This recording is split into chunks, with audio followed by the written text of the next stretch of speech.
Quand j'ai lu hier, dans un journal, que l'état du malade de Chiselhurst était grave, j'ai senti qu'il était mort au moment où nous lisions cette dépêche. N'était-il pas déjà mort à Sedan? Pourquoi ne s'y est-il pas fait tuer? S'écrie-t-on de toutes parts.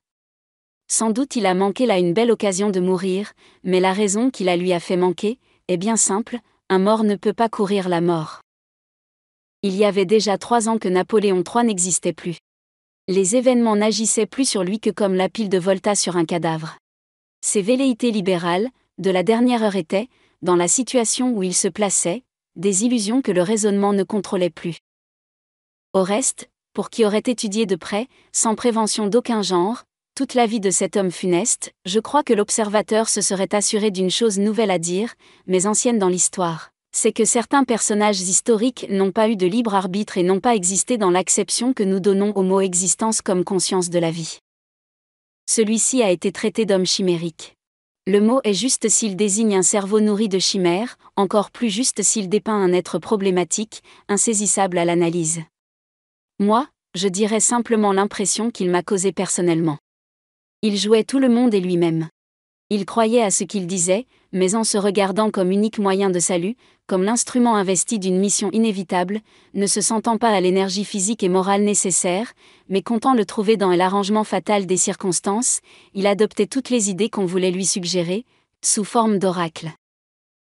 Allons toujours, se disait-il, si telle chose est impossible, je passerai à une autre, et si elle est mauvaise, le résultat me l'apprendra.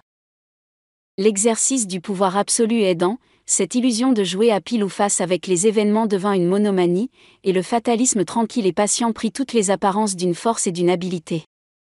Une prétendue fausse raison d'État frappa d'impuissance l'homme de sentiment qui déplorait, dans le principe, les moyens dont on s'était servi pour lui donner le pouvoir, qui paraissait en ignorer les excès, être prêt à les désavouer. Il ne désavoua rien et accepta avec une lâche douleur les meurtres de la rue et les iniquités de la persécution dans toute la France. Lui, sans haine et sans ressentiment, chevaleresque, au besoin quand il s'agissait d'oublier une injure personnelle, il servit les haines aveugles, les vengeances odieuses, je ne dirais pas d'une classe de citoyens, ce ne serait pas vrai, mais de la légion de ces gens de proie qui, dans toute localité et en toutes circonstances, sont sur la brèche dans les mauvais jours pour dénoncer, maudire et calomnier leurs ennemis personnels ou seulement les adversaires dont ils redoutent l'influence et la moralité. Homme à principe erroné, il gouverna une nation qui manquait de principes et qui mettait un idéal de prospérité romanesque à la place de la vraie civilisation, le succès et la chance à la place du droit et de la justice.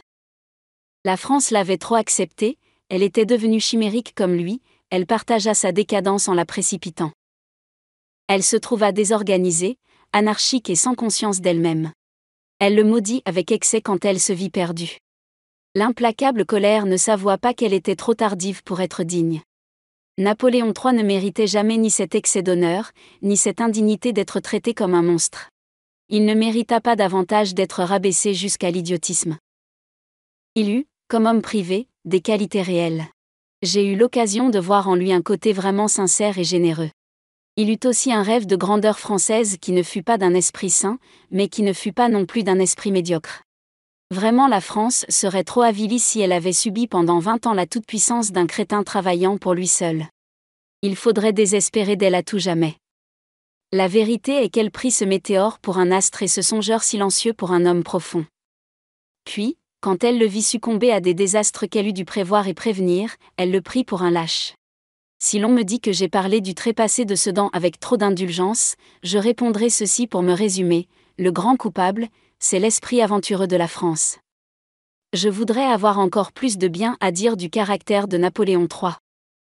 Et devant cet homme investi du pouvoir suprême, homme parfait, je le suppose tel, qui ne sait pas, qui ne voit pas, qui marche dans un rêve, qui dispose d'une nation dont il ignore les ressources et dont il contrarie les besoins en lui supposant ce qu'elle n'a pas, je crois qu'il y aurait enfin à reconnaître que le meilleur des hommes peut être le plus funeste des souverains, que remettre les destinées à tous à un seul est l'acte le plus coupable et le plus insensé que puisse commettre un peuple civilisé.